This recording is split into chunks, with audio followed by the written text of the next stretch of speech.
Inseguito in centro storico da uomini armati di bastoni e coltelli, picchiato e aggredito ripetutamente, riesce infine a raggiungere la caserma dei carabinieri e viene salvato in extremis.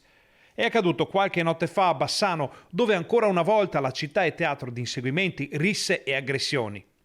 La vittima stavolta è un quarantenne marocchino residente a Colceresa, ma di fatto senza fissa dimora e già noto alle forze dell'ordine, che è stato coinvolto in un litigio con alcuni connazionali in centro. Le cose sono precipitate quando l'uomo è stato aggredito dai suoi rivali, armati di bastoni e coltelli, e quindi inseguito fino a quando è imboccato via San Gerolamo Emiliani, dove ha sede il comando dei carabinieri. Qui i militari presenti in caserma si sono accorti di quanto stava accadendo e l'hanno soccorso, mentre gli altri marocchini si davano alla fuga.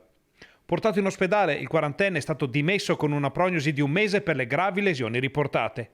Subito sono partite le indagini e le videocamere di sorveglianza della città e del comando sono state passate al setaccio, permettendo all'Arma di identificare i responsabili dell'aggressione e di scoprire che solo qualche ora prima lo stesso gruppetto era stato protagonista di un litigio culminato in un lancio di bottiglie di vetro, sempre in centro storico.